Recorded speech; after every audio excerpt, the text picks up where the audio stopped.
Pastor ya nos había saludado, sí, pero los de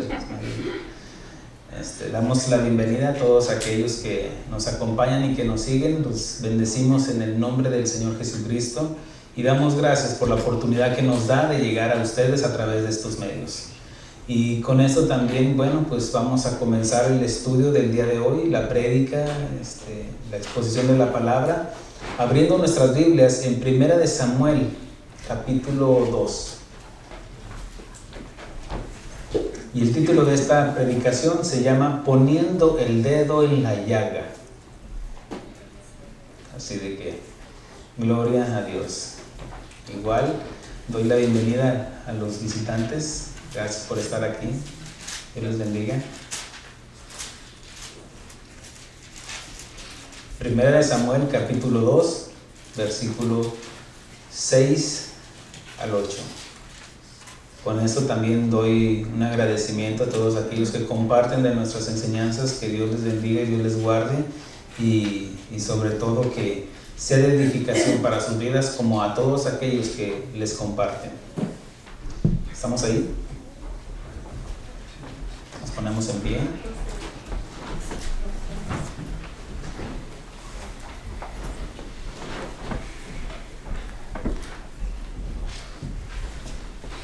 Muy bien. ¿Todo bien?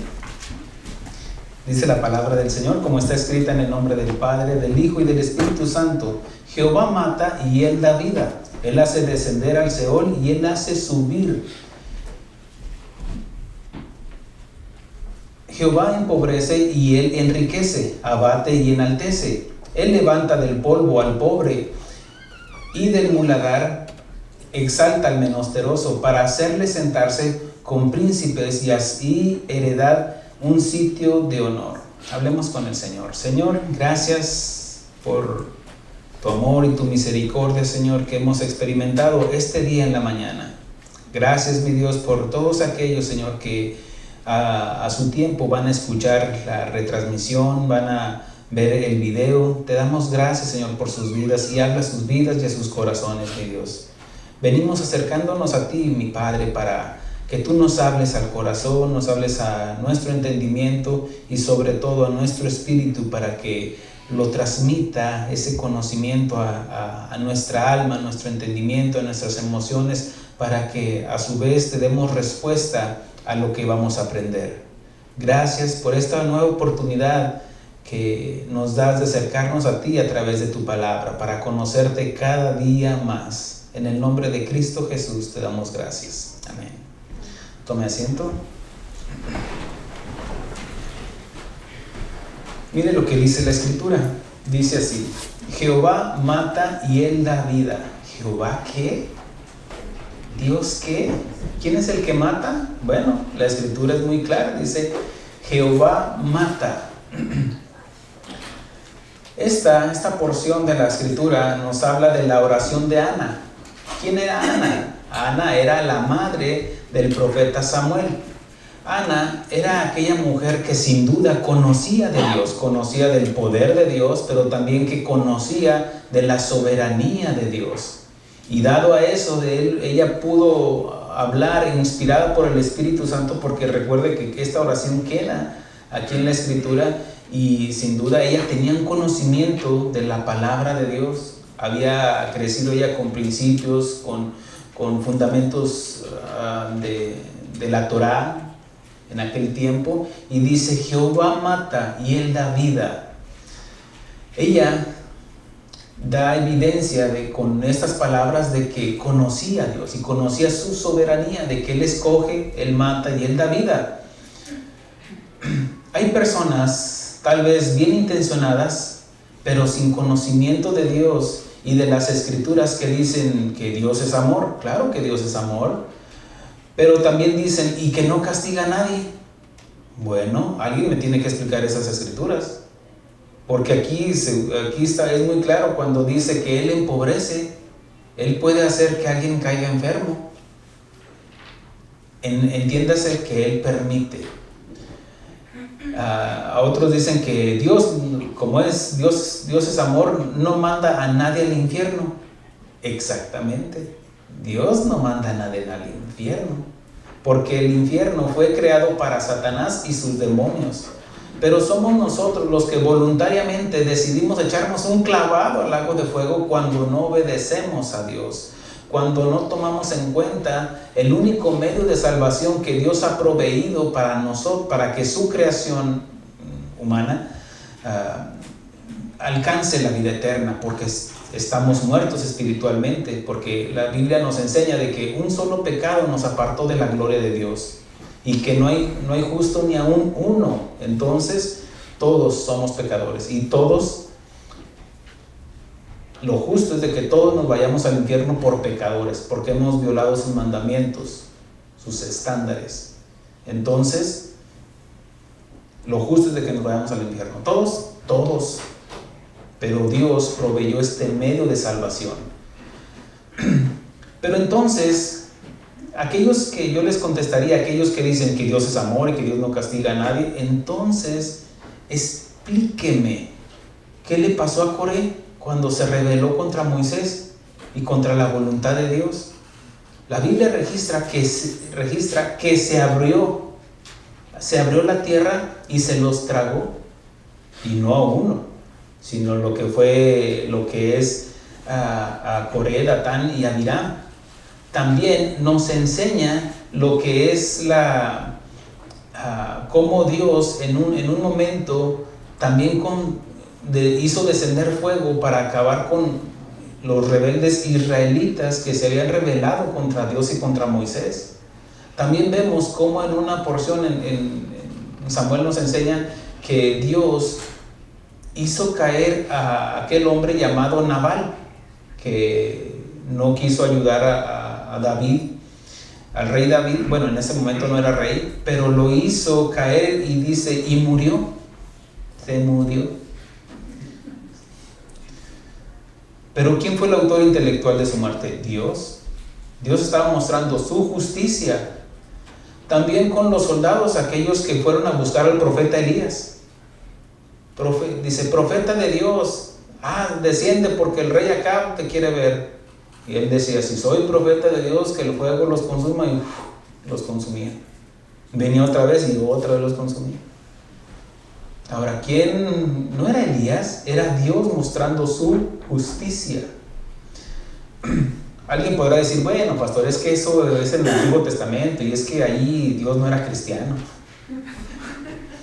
o no conocía que Dios es bueno. No, lo que nos enseña no es eso. Dios sigue siendo el mismo, Dios no cambia. Sin embargo, a través de las dispensaciones vemos cómo Dios muestra su amor para con nosotros. Y Dios también ha mostrado su justicia en el Nuevo Testamento. Mire qué fue lo que le pasó a Ananías y a Zafira, que se rebelaron o mintieron al Espíritu Santo. Vemos de que vinieron con Pedro y que habían vendido una heredad y no dijeron la verdad. Entonces cayeron cuando Pedro les preguntó, ¿en esto vendieron esta heredad? Y dijeron sí. Entonces, por esa mentira cayeron. También vemos cómo en un momento de alarde, de jactancia, el rey Herodes salió a dar un discurso y alguien por allá dijo, voz de Dios hemos escuchado, y en ese momento él se jactó y en ese momento cayó. Dios lo mató. Bueno, son porciones nada más que podemos ver y estudiar para dar la respuesta de que Dios castiga, claro que castiga. Que Dios mata, claro que Dios mata. Entonces, va con entendimiento las palabras en la oración de esta mujer cuando dice, Jehová mata y Él da vida. Él hace descender al Seol y hace subir. Jehová empobrece y Él enriquece. Y aquí es donde, bueno, como que eso ya no me está gustando. ¿Cómo que Dios empobrece? Dios nos quiere, somos hijos del rey, dirían algunos, por la falta de entendimiento. Hay algunos que no entienden cuando Dios permite situaciones en nuestra vida como la pobreza, la enfermedad, la escasez, y no lo entienden porque no entienden de la soberanía de Dios y que Dios tal vez, miren, hay ocasiones en las cuales nosotros estamos pasando por una situación apremiante, pero a veces, como estamos sumergidos en nuestro sentir, en nuestro dolor, no estamos viendo que es la oportunidad de parte de Dios para nosotros, para que corrijamos nuestro vivir.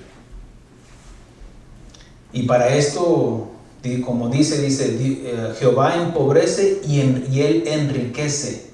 Y aquí es donde vamos a entrar en tema. Vamos al libro de Éxodo, capítulo 9. La semana pasada yo decía el libro de Proverbios, no es Éxodo, pero son errores que, pues, el estar aquí, decía hace un rato el hermano, uno se pone nervioso también. ¿Se pone nervioso, pastor? Claro. Y vemos cómo vamos a continuar con estas enseñanzas de lo que es el libro de Éxodo, y vamos con esta enseñanza del número 10, pero vamos al capítulo 9. Y aquí vamos a estudiar para entender lo que es la quinta plaga y qué es lo que Dios nos quiere enseñar a través de esta plaga. Dice: entonces Jehová dijo a Moisés: entra a la presencia de Faraón y dile: Jehová, el Dios de los hebreos, dice así: deja ir a mi pueblo para que me sirva. Sin duda aquí está mostrando el propósito por el cual Dios quiere liberar al pueblo de Israel, a los hebreos. Así como Dios nos libertó del pecado, dice el Señor Jesucristo: y conoceréis la verdad y la verdad os hará libre. Pero hay un propósito por el cual Dios nos libera a través de su palabra, para que le sirvamos. Amén. Ahora, tal vez Moisés diría: ¿o qué haríamos nosotros? ¿O qué diríamos nosotros? ¿Otra vez voy a ir con Faraón? Cuando Dios nos dice algo, simplemente es obedecer. No tenemos que preguntar ¿y para qué? ¿Por qué? Vemos que Moisés simplemente obedece. Dice versículo 2 y 3, dice: porque si no lo quieres dejar ir y lo detienes aún, he aquí la mano de Jehová estará sobre tus ganados que están en el campo, caballos, asnos, camellos, vacas y ovejas, con plaga gravísima. El título del encabezado del capítulo 9 dice: la plaga en el ganado. Esta advertencia es seria porque tiene que ver con las finanzas del reino de Faraón, con la economía de su nación, y que aunque era una nación muy rica y poderosa, nunca es demasiado un hombre rico, millonario, para que Dios no te pueda empobrecer. Hemos visto a través de la historia cómo gente millonaria lo ha perdido todo porque se ha jactado por su mal proceder, y cómo Dios los ha humillado hasta lo más bajo.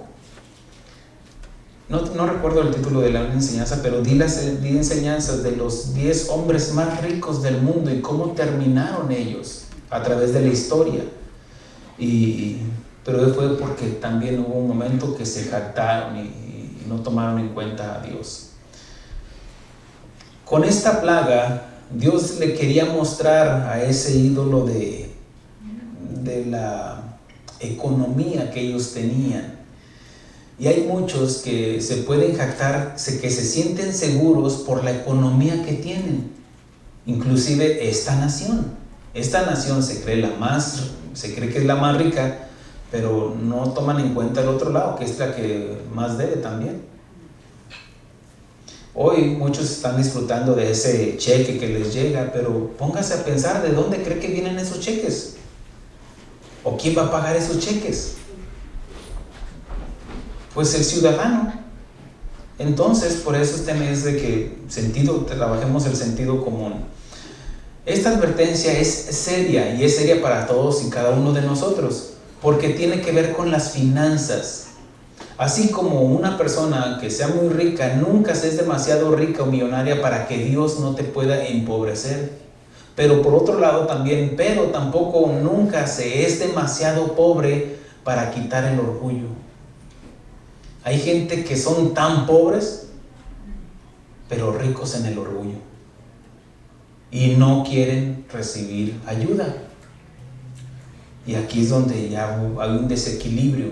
Por eso mire, si ricos, contando en la población general del mundo, ¿cuántos podrían ser? ¿Un 2%? Póngale un 2%. ¿Qué tanto es 2% para los miles de millones, más de 7,000 millones de personas en el mundo? No es nada. Ahora, ¿cuántos pobres hay? Pues réstele de esos 7,000 millones, o llevándolo a un porcentaje, el 2%, el 10% más o menos ricos, y de los otros otro 15% económicamente estables. El resto, pues ahí estamos nosotros, hermanos, no se crean muy ricos.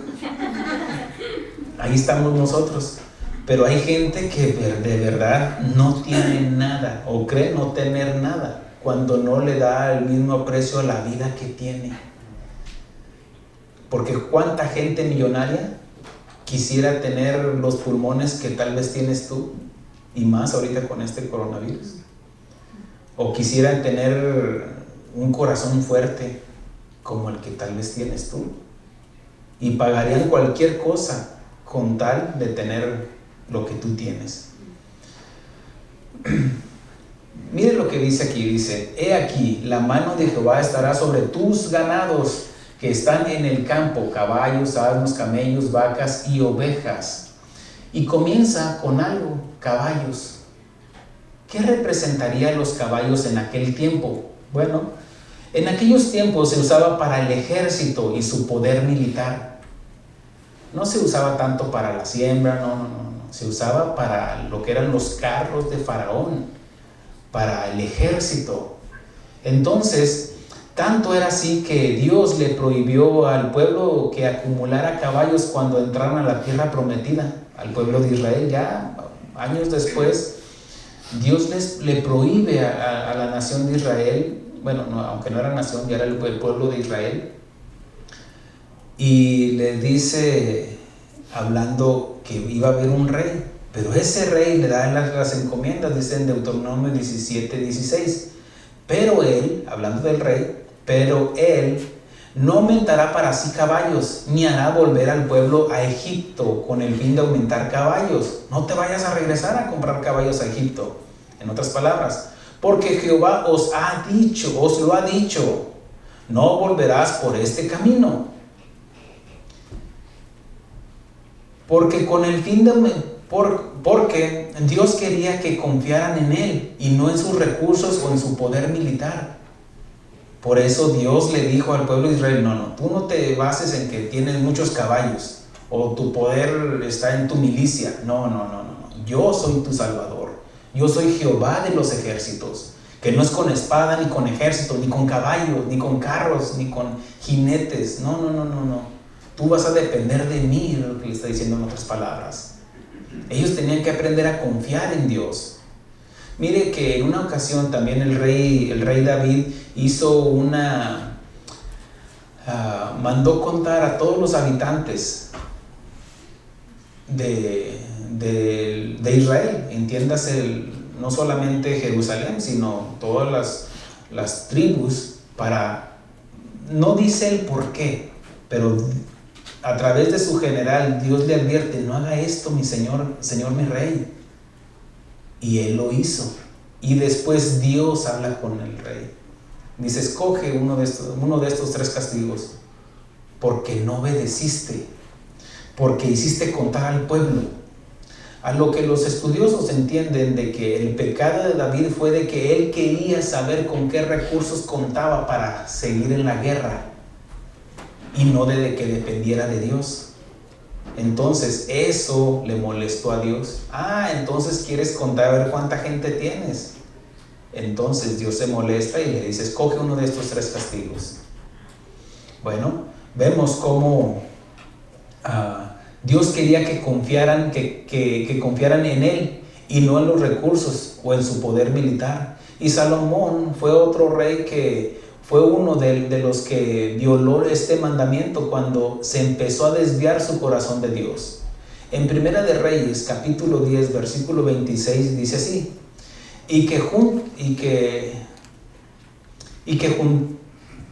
y juntó Salomón carros y gente de a caballo, y tenía 1400 carros, 12,000 jinetes.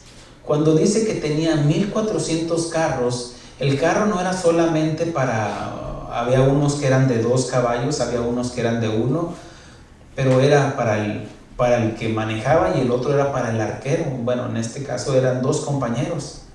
Pero vemos que también contaba con jinetes, dice, y 12,000 jinetes, los cuales puso en las ciudades de los carros, y con el rey en Jerusalén. Vemos cómo el rey Salomón ya no quería depender tanto de Dios, sino en lo que él tenía. Y es lo que Dios está tratando con Faraón, empobreciéndolo, porque le va a atacar sus finanzas. Y aquí hay muchos donde están empezando a perder sus cosas, su trabajo, se descompone el carro, se descompone la tubería en la casa, y Dios está tratando con ellos y no quiere. Y Dios quería tratar con Faraón donde más le dolía, en su economía, porque ellos se sentían los únicos que tenían el poder. Así hay muchos, puede haber a muchos de que se sienten, no, yo no dependo de Dios. Yo manejo mi King Ranch, tengo mis horas de trabajo, hasta que Dios te humilla. Y entonces sí reconoces y reconocemos. También se usaba para comunicarse, otro beneficio de los que tenían caballos, también se usaba para comunicarse lo más pronto posible por medio de mensajeros a caballo. Entiéndase el día de hoy, medios de comunicación, celulares, lo que es el internet, la computadora. Miren, hay ocasiones de que se cae la señal de las antenas que están comunicando, o que trae el servicio del celular, y sentimos que, ay, ¿qué pasó? No hallamos nuestro lugar. Cuando es más, se te pierde el celular, no hayas ni qué. Que se te perdió un hijo, te lo raptaron. No, eso qué importa, el celular. Porque se vuelve parte de nuestra vida. ¿Qué pasaría si te quitan ese caballo de comunicación? Dios quería humillar a Faraón y su fuerza militar a través de su economía. Dice que estarán en el campo. Leo completo el versículo 3, dice: he aquí, la mano de Jehová estará sobre tus ganados que están en el campo, caballos, asnos, camellos, vacas y ovejas, con plaga gravísima. Asnos y camellos. Bueno, en aquellos tiempos es fácil de deducir de que el asno era parte de lo que la gente usaba para la carga, estos animalitos, estas bestias. Pero también en los camellos, los cargaban con suficiente carga, porque pues son fuertes y aguantan mucho. ¿Se imagina que el día de hoy a este país o a cualquier nación dejaran de circular los traileros con sus trailers transportando mercancía en su mismo lugar? Por ejemplo, aquí en Estados Unidos, ¿se acuerdan cuando empezó la pandemia de que no, nada más los traileros déjenlos andar? Ellos sí pueden trabajar. ¿Por qué? Porque al no haber mercancía en las tiendas, pues no hayamos qué hacer. Y es lo que Dios quería tratar también con Faraón, atacándole su economía, su medio de transporte. Sabemos de que hoy nuestros carros no solamente es lujo, sino es un medio de transporte el cual nos ayuda para llegar a nuestros trabajos. Hay algunos que tienen que trabajar tan lejos, tal vez 1 hora, 3/4 de hora. A lo mejor está 10 minutos, pero en carro. Pero caminando es 1:30, tal vez. Pero miren, se sube a su freeway, en 10 minutos ya llegó. Pero caminando, Entonces Dios quería poner el dedo en la llaga ahí, donde le dolía a Faraón. Y es lo que, ¿qué podemos aprender de esto? Mire qué fue lo que pasó. Que cuando también habla de vacas y ovejas. ¿Qué son? Los alimentos, porque se alimentaban igual de las ovejas. En verdad Dios quería mostrar a Faraón que sin su ganado, su economía iba a colapsar. ¿Qué si nos cierran las tiendas? Tal vez no tendremos lo suficiente para una semana, tal vez 15 días, y eso buscando las tortillas duras. Pero si nos cierran las tiendas, ¿dónde? Aún así tengas mucho dinero, ¿dónde vas a comprar? ¿O con qué te vas a alimentar? Si no hay recursos, si no hay alimentos. Entonces vemos cómo Dios quería tratar ahí con Faraón. Y Jehová, versículo 4, y Jehová, déjeme leer otro comentario que tengo aquí. No importa si su nación si es una nación rica y poderosa como Egipto, en otro tiempo fue Persia, en otro tiempo fue los sirios, los medopersas, y luego los griegos y luego los romanos, pero todos esos imperios cayeron y colapsaron, hermanos. Y Estados Unidos no va a ser la excepción. ¿Sabía que Estados Unidos no se ve en Apocalipsis? O sea, no es una potencia así como hoy en día es una potencia mundial, no se menciona a Estados Unidos. Ahora, no quiere decir de que vamos a desaparecer,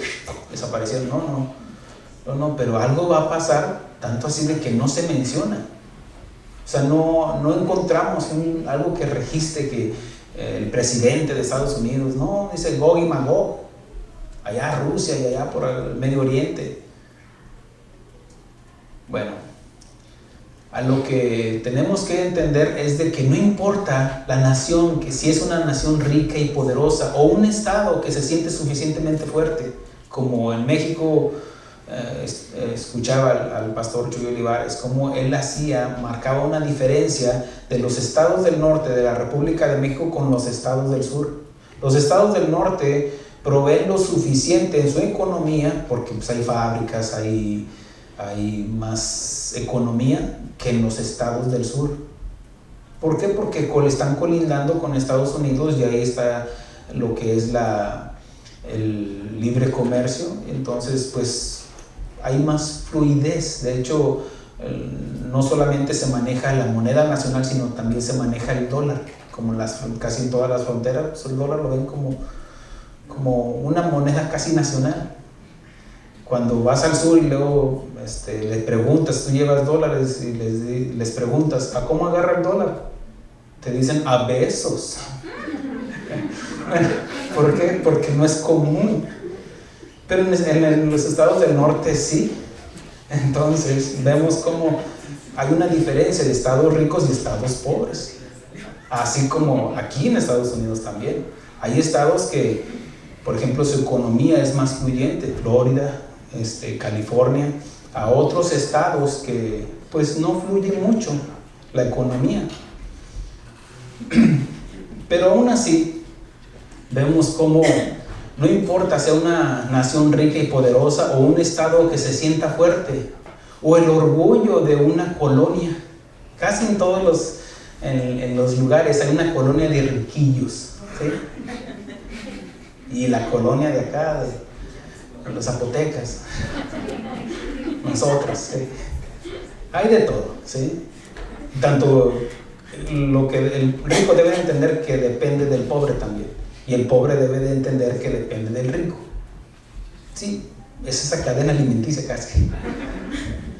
Bueno, tenemos que aprender a depender unos de otros. Pero sin duda, no importa si es una nación rica o un estado rico o una colonia que se sienta más rica. Por ejemplo, aquí nosotros le decimos la New Edition, la edición nueva, que ya no está tan nueva, pero es donde hasta las calles son diferentes. O sea, pues acá parece panteón por tantos hoyos que hay en el camino. Y allá pues no, hasta sus florecitas tienen. Bueno, pero no importa. O puede ser un padre de familia que se sienta superior a los demás por su posición económica.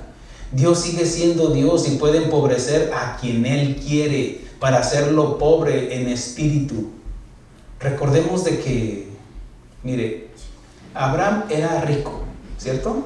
Nos deja la escritura ver de que cuando salió de Ur de los Caldeos, es cierto, él iba con su gente, pero ya tenía esclavos, ya tenía gente, pero llegó a ser más rico todavía.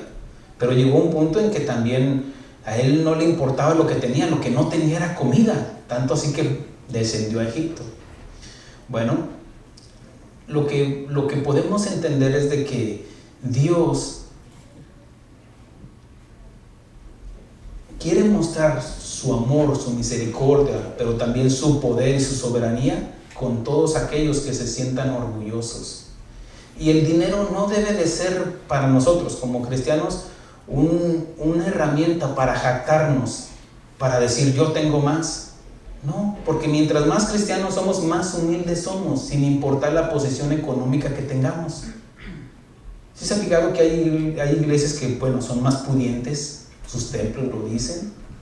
Hay otros que no. Hay otros que no tienen templo. ¿Qué? ¿Son menos hijos de Dios que nosotros? ¿Que podemos contar con una instalación? No. Pero tampoco a mí no me preocupa esos templos tan grandotes, que yo quiero un templote tan grandote, así, que tenga yo mi oficina, así tan... No. Dios da a quien Él quiere.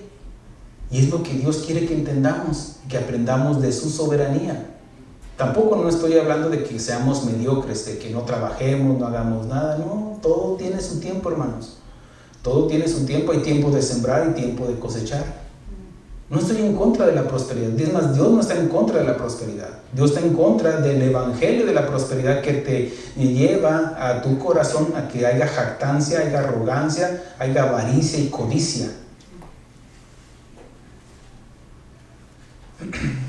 Pero sin duda Dios puede tratar con cualquiera. Mire lo que sigue diciendo. Dice: y Jehová hará separación entre los ganados de Israel y los de Egipto, de modo que nada muera de todo lo de los hijos de Israel. Y Jehová fijó plazo, diciendo: mañana hará Jehová esta cosa en la tierra. Al día siguiente Jehová hizo aquello y murió todo el ganado de Egipto. Entiéndase lo que estaba en el campo. Dice: más del ganado de los hijos de Israel no murió uno. Entonces Faraón envió, y he aquí del ganado de los hijos de Israel no había muerto uno. Mas el corazón de Faraón se endureció y no dejó ir al pueblo. Dios tiene cuidado de sus hijos. Dios tiene cuidado de sus hijos. Dios bendice la obediencia. Vemos cómo nos dice en Deuteronomio 28: si obedecieres, si guardaras las palabras, si hicieras esto, entonces yo te bendeciré. Quiere decir que, dice, la canasta de tu mesa, el frutal va a ser abundante. El vientre de tu esposa vas a tener muchos hijos. Nos habla del ganado, vas a tener más ganado, si obedecieres. Ahora, entonces voy a obedecer para tener más riquezas. No te equivoques, no es por eso, no te vayas por ese lado, porque corres el riesgo de que un día que no le obedezcas, ¡pum!, cayó todo. Porque también la misma escritura en Deuteronomio 28 dice: pero si no obedeces,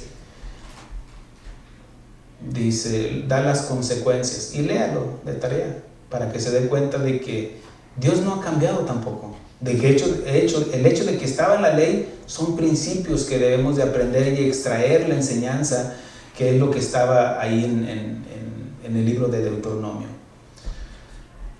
Dios cuida de sus hijos, Dios bendice la obediencia, pero tampoco nos exime de la justicia de Dios si nos jactamos o nos alegramos por las desgracias de los demás. Yo soy cristiano. Hace unas semanas una hermana me decía: pastor, ¿se ha fijado que ninguno de aquí de la iglesia se ha contagiado? Y dije: sí, y gloria a Dios. Pues, ¿qué podemos decir? Gloria a Dios, de modo que diga: no, el super pastor, en la super congregación, no sé. No, miren, la semana pasada hubo brotes de contagios. ¿Qué? ¿Dios ya no nos ama? No, no es eso. No estamos exentos a no enfermarnos, inclusive, hermanos, a no morir por esta pandemia. Aunque la estadística nos dice que el porcentaje de mortandad por este virus es mínimo, eso no quiere decir de que no haya gente que haya muerto por este virus, porque tal vez su sistema inmunológico no puede rechazar este virus. Entonces hay riesgos, inclusive con gente que está enferma o gente mayor. Bueno, nos han dado las estadísticas de que es muy probable de que tengan más problemas o deje consecuencias. Tal vez sus pulmones van a quedar al 30%. Bueno, mire, ha habido pastores que han muerto, algunos por negligentes, algunos otros porque ya les tocaba simplemente. Algunos adelantaron su vida, como nos enseña la palabra de Dios. Algunos se adelantaron y Dios se los llevó. ¿No son salvos? Sí, son salvos, pero adelantaron su vida con el Señor por su negligencia. Bueno, eso es otro tema. Pero también a lo que quiero que entendamos es de que aún la desgracia de los demás, nosotros como cristianos, al contrario, debe de haber misericordia y compasión para los demás cuando están pasando por una situación, cuando perdieron un ser querido, cuando perdieron el trabajo. No es de jactarnos, hermanos.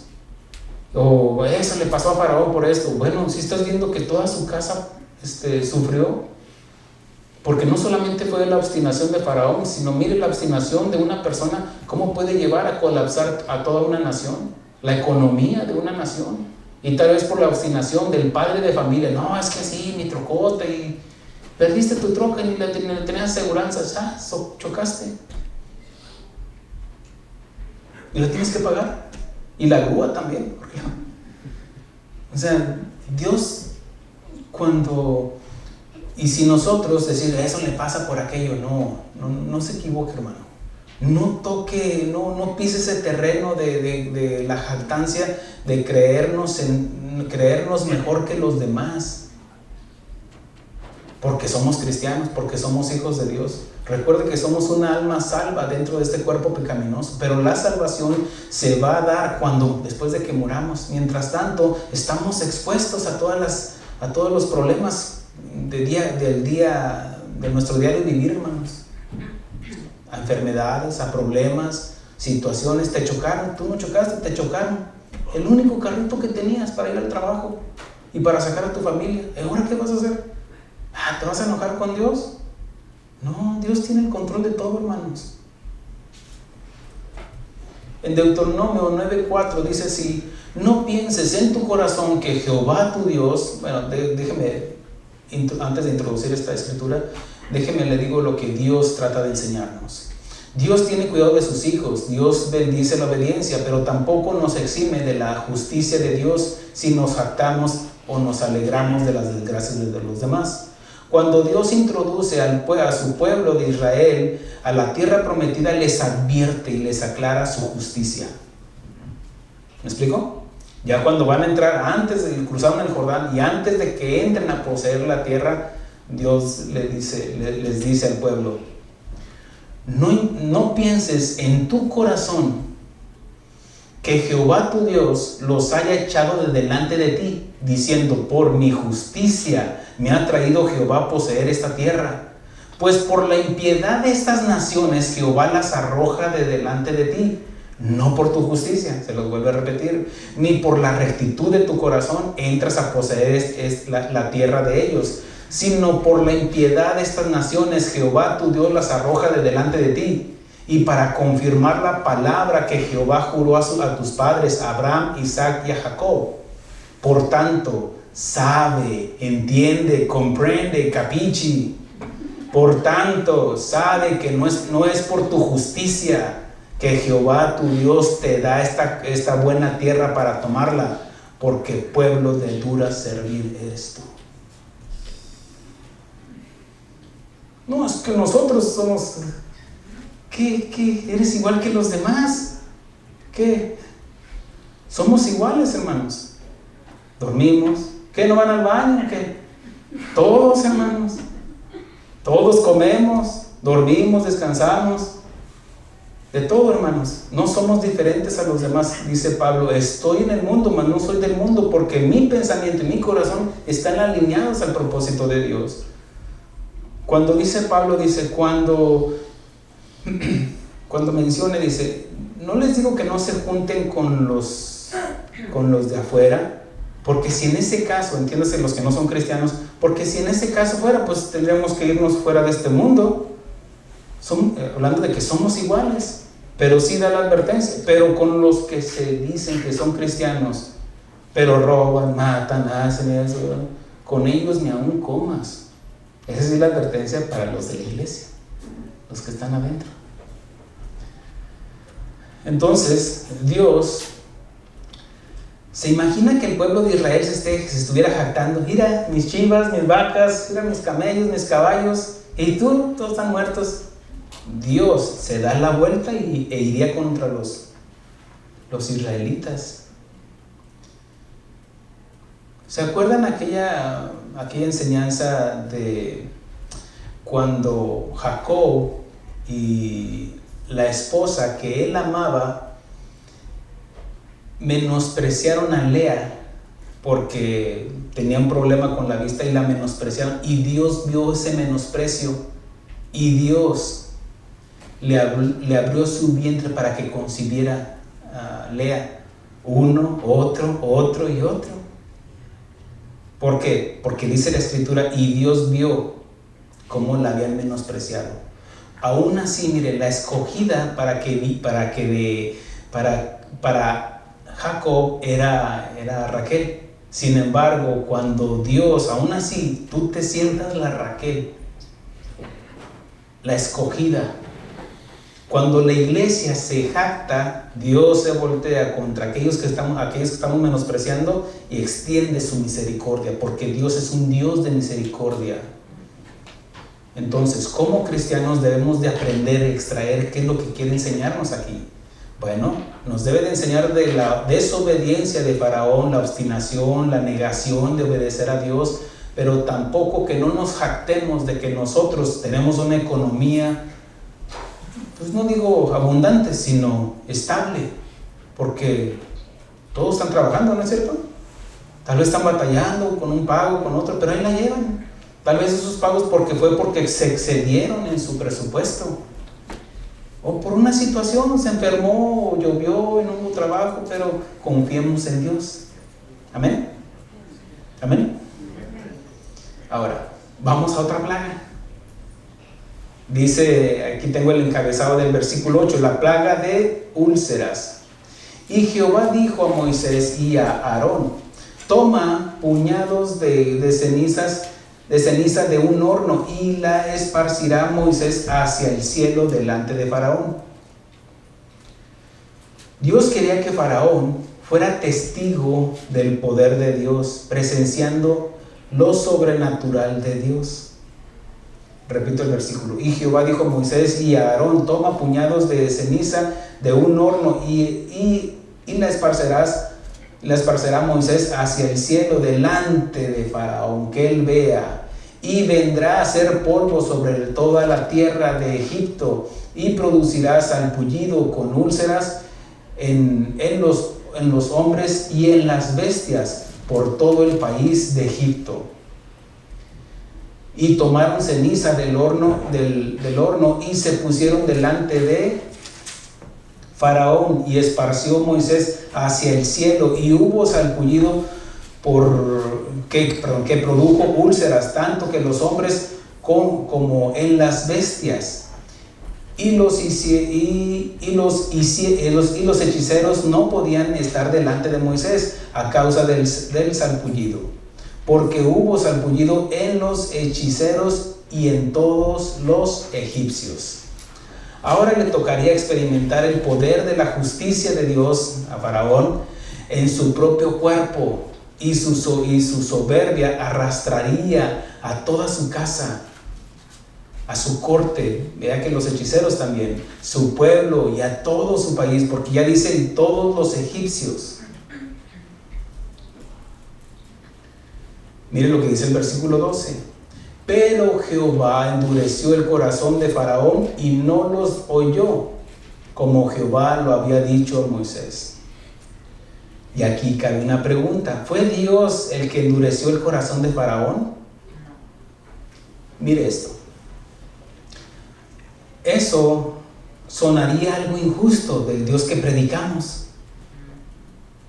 Pero déjeme se lo explico. Si leemos con entendimiento, en las otras ocasiones, desde el primer milagro o dice, desde que la vara se convirtió en culebra, en el capítulo 7, versículo 13, dice: y el corazón de Faraón se endureció y no los escuchó como Jehová lo había dicho. Jehová simplemente en su presencia le estaba diciendo lo que iba a pasar, porque Él conoce el presente, el pasado, el presente y el futuro de cada uno de nosotros. Y aquí le había dicho a Moisés de que se iba a endurecer, pero ¿fue Dios quien lo endureció? No. En otra de las enseñanzas enseñamos cómo Dios sigue siendo Dios y que es de acuerdo al corazón de la persona que se endurece o se derrite delante de Dios. Como el sol sigue siendo sol y puede manifestarse a los elementos a los cuales les llega el rayo de sol. El cemento se endurece, el barro se endurece. Pero también vemos como una gelatina, el hielo se puede derretir, una paleta se derrite delante de los rayos del sol. Amén. Entonces el sol sigue siendo sol y Dios sigue siendo Dios. No quiero que piense que el sol es Dios, no, tampoco. Pero vemos cómo dice que fue Faraón quien se endureció. En el capítulo 20, versículo 22 dice: y los hechiceros hicieron lo mismo cuando hizo la plaga de sangre en el río Nilo. Dice: hicieron lo mismo con sus encantamientos y el corazón de Faraón se endureció. Aquí no dice que Dios lo endureció. Más adelante vemos cómo en el capítulo 8, cuando viene la plaga de las ranas, dice: pero viendo Faraón que le había dado reposo, ¿se acuerda cuando Moisés le dijo: ¿cuándo quieres que ore para que salgan las ranas? Mañana. Bueno, así será. Oró Moisés y desaparecieron esas ranas. Y dice: pero viendo Faraón que le había dado reposo, endureció su corazón. ¿Quién lo endureció? ¿Dios o Faraón? Faraón. Dice: y no los escuchó como Jehová lo había dicho. Más adelante en el versículo 32, cuando habla de las moscas, de hecho en la plaga de los piojos también menciona en el versículo 19: entonces los hechiceros dijeron a Faraón: dedo de Dios es este. Mas el corazón de Faraón se endureció y no los escuchó como Jehová lo había dicho. En la plaga de las moscas del capítulo 8, versículo 32 dice: mas Faraón endureció esta vez su corazón y no dejó ir al pueblo. Entonces, ya en esta ocasión, vemos cómo dice la escritura. Dice: pero Jehová endureció, en el capítulo 9, versículo 12, donde estamos hablando de las úlceras. Dice: pero Jehová endureció el corazón de Faraón. Aquí sí ya fue Dios, pero déjeme se lo explico. En Romanos capítulo 1 nos habla cuando dice: mas la ira de Dios se revela contra toda injusticia y contra toda impiedad de los hombres que se rebelan contra la verdad, porque lo que de Dios se conoce les es manifiesto, pues Dios se lo manifestó. Porque las cosas invisibles de Él, su eterno poder, dice, y su deidad se hacen claramente visibles desde la creación del mundo, siendo entendidas por medio de las cosas hechas, de modo de que no tienen excusa. Pues habiendo conocido a Dios, ¿cómo lo conocieron? A través de los milagros, los prodigios, toda la humanidad, desde Adán hasta el tiempo de que se rebelaron. Pues habiendo conocido a Dios, no le glorificaron. ¿Qué era lo que debió de haber hecho Faraón? Glorificar a Dios, al ver el poder de Dios. Dice: ni le dieron gracia, sino que se envanecieron en sus razonamientos, y su necio corazón fue entenebrecido. Aquí vemos que las personas, todos los seres humanos, todos nos jactamos, nos enorgullecimos cuando no dimos gracias a Dios. Entonces dice: y su necio corazón fue entenebrecido. Un necio es aquel que sigue en obstinación. Aquí no dice un ignorante, porque ya nos enseña la escritura de que ya les había revelado el eterno poder de Dios y su deidad en la creación. Pero dice el necio en su corazón, no hay Dios. ¿Sí? ¿Me va siguiendo? ¿Sí? Ok. Profesando ser sabios. O sea, eres necio, pero un necio sabio, o un sabio necio. Profesando ser sabios, diciéndose ser sabios, se hicieron necios y cambiaron la gloria de Dios. Quítate de aquí, Dios. Y cambiaron la gloria de Dios incorruptible, que no se contamina, no se corroe. Dice, en semejanza de imagen de hombre. Que dijeron, no, Faraón es nuestro Dios, porque los faraones se consideraban dioses. Y dijeron, en semejanza de hombre corruptible, de aves, de cuadrúpedos y de reptiles. Y la historia nos enseña que la cultura de los egipcios, ellos tenían sus deidades, cuerpos de hombres, pero cabeza de halcón, de coyote, de rana, eran sus deidades. Y vemos cómo se cumple lo que está diciendo aquí. Versículo 24. Por lo cual también Dios. Eso es lo que quieres. Yo no soy tu Dios. Yo no soy tu creador. Te volviste necio. Te crees sabio.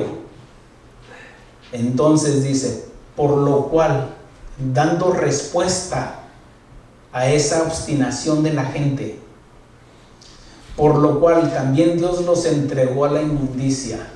Es lo que está haciendo Dios con Faraón. Es lo que quieres, endurecerte. Te estás endureciendo, te estoy llamando la atención a través de mi trato contigo. Y Dios simplemente lo entregó. Ándele pues, siga de Faraón, no se humille, siga con su jactancia, con yo puedo, así. Ándele pues. Y es lo que hizo Dios con Faraón. Y es lo que hace Dios con todos los hombres que se rebelan contra Dios. Aún así, aquellos que se crean, es que si fuera Dios, ¿por qué permite que pase esto? Porque Él es Dios. Por lo cual también Dios los entregó a la inmundicia. Mira, joven, bueno, estás aquí porque eres creyente. Espero que estés aquí no porque te trajeron tus padres. Estás aquí, si estás aquí porque me trajo mi papá, no, pues bueno, Dios está abriéndote el entendimiento para que entiendas. Pero si estás aquí, quiero asumir de que es porque eres creyente. No pienses, porque dice, cuando dice, los entregó se envanecieron en sus razonamientos, en sus pensamientos, y su necio corazón fue entenebrecido. Cuando se viene la obstinación, viene un pensamiento, se me hace que no es cierto, se va endureciendo el corazón, pero también se va entenebreciendo, se va oscureciendo, y lo que trae luz es la palabra de Dios. Ahora, dice, por lo cual también Dios los entregó a la inmundicia. Es lo que quieres, joven, es lo que quieres, padre de familia, es lo que quieres, madre de familia. Sigue con su rebeldía, pues, métase de lleno. En Apocalipsis nos enseña, dice, el que es justo, justifíquese cada día más. El que es santo, santifíquese cada día más. El que es inmundo, sea inmundo todavía más. Métase de lleno de una vez. Eso no quiere decir de que, como aquellos que andan haciendo sus protestas en contra de la palabra de Dios, como promoviendo el homosexualismo, el aborto, todo. Métase de lleno. Va a pasar lo que tiene que pasar, hermano. No se preocupe. Pero eso simplemente están acumulando para el día del juicio. Y obviamente van a recibir más castigo. Dice, por lo cual también Dios los entregó a la inmundicia en las concupiscencias, sus malos pensamientos, de sus corazones, de modo que deshonraron entre sí sus propios cuerpos. Hablando de la homosexualidad.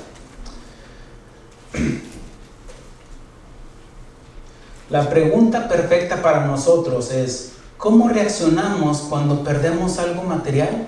Tomándolo de la primer plaga que estamos estudiando hoy. ¿Cómo reaccionamos? Cuando perdemos nuestro caballo. Mi caballo. ¿Cómo reaccionamos? Cuando perdemos la casa. Cuando nos quitaron algo, tal vez sea injusto o justo o no injusto. ¿Cómo reaccionamos? ¿Como Faraón? endureciendo más el corazón. ¿Cómo reaccionamos cuando perdemos algo material o cuando alguien se muere? Y aquí ya vamos un poquito más al terreno, porque las úlceras obviamente iba a traer muerte y destrucción. ¿Cómo reaccionamos? O cuando nos enfermamos, hermanos. Sáname, Dios. No. Hasta para pedir tiene que haber humildad, hermanos. O cuando un familiar se enferma, exigimos, sánanos, Dios, mira que yo predico, mira que yo hago, yo voy y recojo la iglesia, yo hago esto. ¿Cómo reaccionamos? Miren, porque el verdadero cristianismo no se vive aquí en la iglesia, aquí sentadito. No, se vive cuando estamos frente a la tribulación. Ahí se va a ver evidenciada la fe que tenemos. ¿No es cierto? La prueba produce paciencia. La paciencia produce esperanza. La esperanza no avergüenza a nadie. Pero la prueba que puede ser que pierdas tu casa, tu trabajo o un ser querido. ¿Cómo reaccionamos? La Biblia registra dos historias similares a las de Faraón, pero con reacciones diferentes a las de el endurecimiento de Faraón. Una de ellas la narra en Daniel capítulo 4. Y aquí, como se me ha ido el tiempo, para no entrar en la escritura o no llegar, usted lo puede estudiar. En Daniel capítulo 4 es el mismo rey Nabucodonosor quien le pide permiso, fíjese, o dice, yo así lo veo como permiso. Cuando dice Nabucodonosor, dice, es necesario que yo narre lo que me ha pasado. Dice Nabucodonosor, rey de todos los pueblos, naciones y lenguas que moran en toda la tierra, paz sea multiplicada. Conviene que yo declare las señales y milagros que el Dios Altísimo ha hecho conmigo. Lo está narrando el rey Nabucodonosor en el libro de Daniel. Como diciendo, dame chance, déjame dar mi testirollo, mi testimonio, porque va a ser de bendición para los demás. Y resulta de que narra que él tuvo un sueño que vio un árbol grandote donde las aves venían y hacían nidos y todas las bestias de la tierra venían y se cobijaban y se protegían de ese árbol. Pero también dice que y vi la visión, vi en las visiones de mi cabeza mientras estaba en mi cama, he aquí un vigilante del santo descendía del cielo y clamaba fuertemente y decía así: derribad el árbol y cortar sus ramas, quitar el follaje y dispersar su fruto, váyase las bestias que están debajo de él y las aves de sus ramas, mas la cepa de sus raíces dejaréis en la tierra con atadura de hierro y de bronce. Entre la hierba del campo sea mojado con el rocío del cielo, y con las bestias sea su parte entre la hierba de la tierra. Aquí vemos cómo él tenía ese sueño, pero no había quien le diera la interpretación. Mandó a traer a sus hechiceros, a sus magos, a sus agoreros, y nadie sabía, hasta que mandó llamar a Belsasar, que es Daniel, y le dice: yo sé que en ti está el espíritu de los dioses, dime, revélame qué es lo que es este sueño. Y estando Daniel delante de él, dice que se tardó un tiempo, como dicen algunos, unas horas, hasta que le dice Nabucodonosor, dice: no te pese el darme el veredicto o la interpretación de este sueño, dímelo. Y Daniel, con mucha sabiduría y misericordia, le dice: Dios, has hallado gracia delante, se lo voy a parafrasear, has hallado gracia delante de Dios porque te está revelando lo que te va a acontecer, rey. Y le dice: ¿sabes que ese árbol grandote, folioso y así, ese eres tú? Oh, sí, pero va a ser cortado. No me digas eso. Sí, fíjate.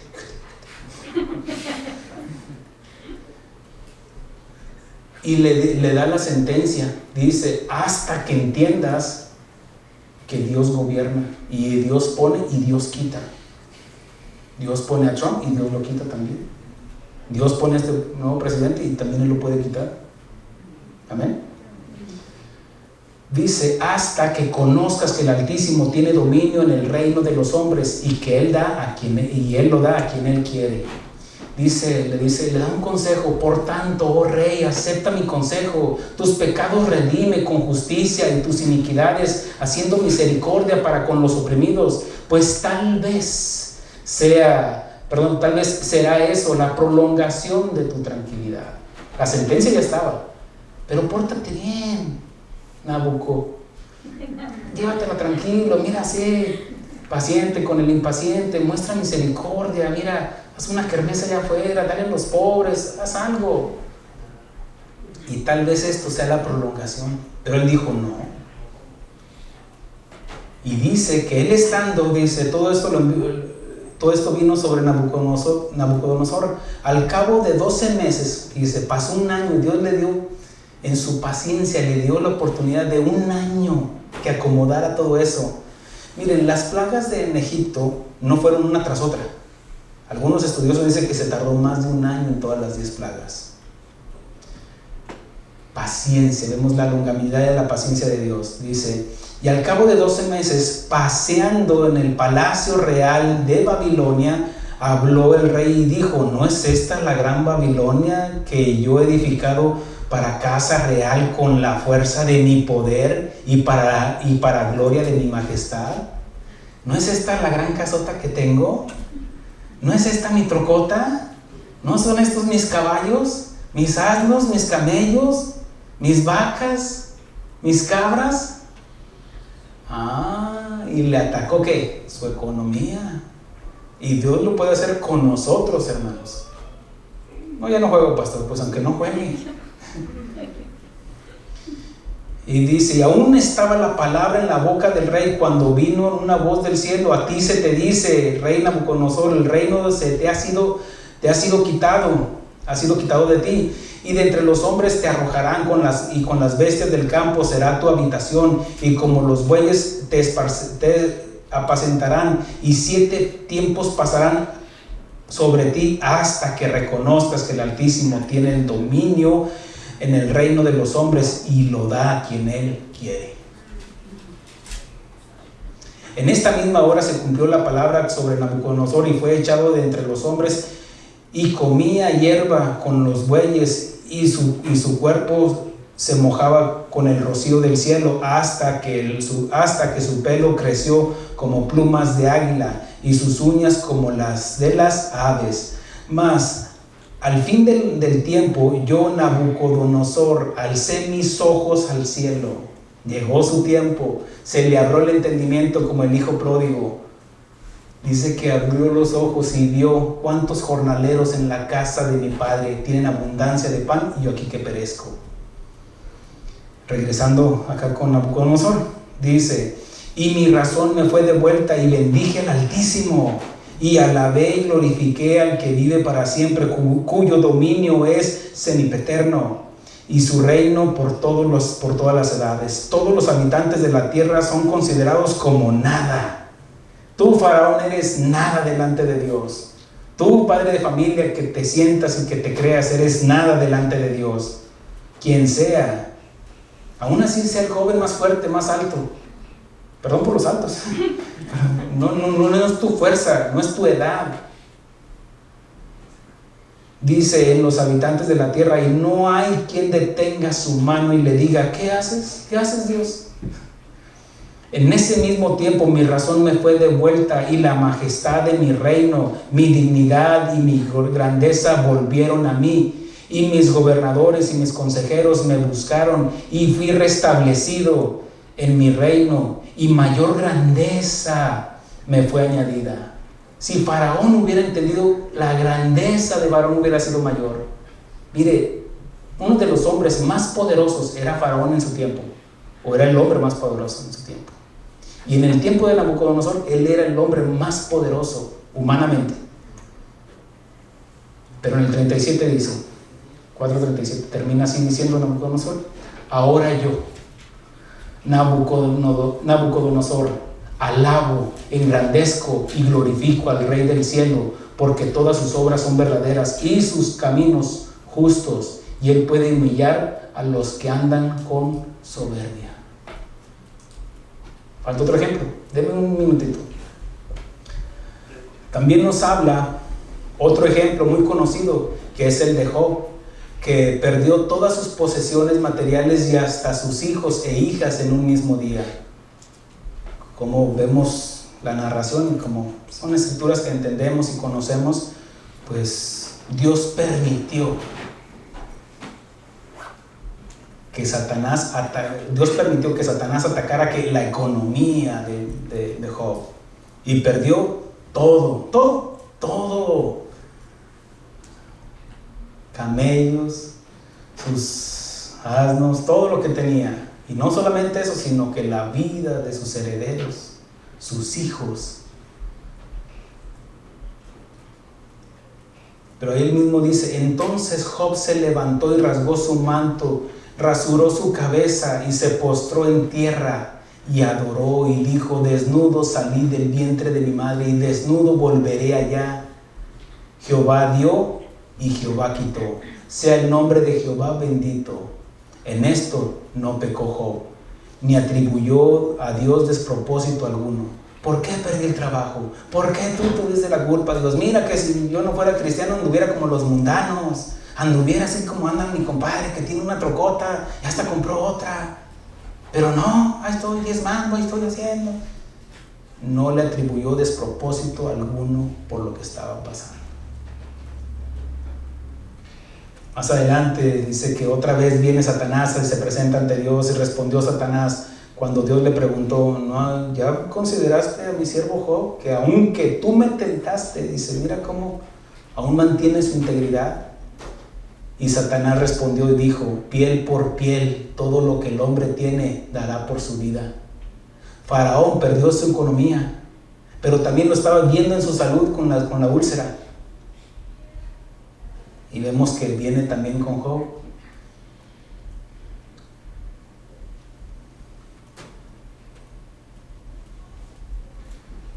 Vemos como, mire, cuando dice Satanás dice: piel por piel, todo lo que el hombre tiene dará por su vida. Yo creo que él no había leído todavía Éxodo, capítulo 9, porque vemos que Faraón, él no dio todo. Aún estaba enfermo, pero no se dio a la voluntad de Dios. Dos reacciones diferentes, de cuáles somos nosotros. Cuando dice en el libro de Job,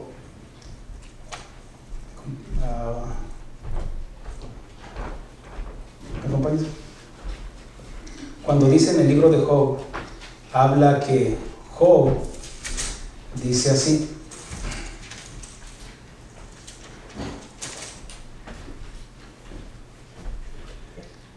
dice Job en el capítulo 5, versículo 17, dice: he aquí, bienaventurado el hombre a quien Dios castiga. En el libro de Hebreos nos lo acomoda muy bien, y dice así: por tanto, no menosprecies la corrección del Todopoderoso, porque Él es quien hace la llaga, y Él la vendará. Él hiere y sus manos curan. Cuando es el trato de Dios en nuestras vidas, y Dios, a pesar de que estamos tal vez heridos, pone el dedo en la llaga para que entendamos. Y no solamente eso, hermanos, sino que cuando nos rendimos a la voluntad de Dios, también sentimos en la mano de Dios que nos cura. Por eso, con entendimiento, él decía: porque Él es quien hace la llaga y Él la venda, Él hiere y sus manos curan. Su palabra nos cura, hermanos, nos protege. Hay tres personajes importantes en esta predicación. Una, la de Faraón. ¿De cuál eres tú? Una es la de Faraón, que se endureció, mas cuando perdió su economía y su salud. Hay muchos que pueden salir todavía enojados de aquí cuando reciben el trato de Dios. Está la otra reacción, la de Nabucodonosor, que fue advertido de lo que iba a pasar y no corrigió, y se jactó se jactó más por lo que tenía y por lo que se creía ser y por lo que era el rey de esa nación. Pero que después del cumplimiento de los 7 años su razón le fue devuelta y la majestad de su reino y mayor grandeza le fue añadida, y ahora él alaba y glorifica al Rey del cielo. Otra reacción, la de Job.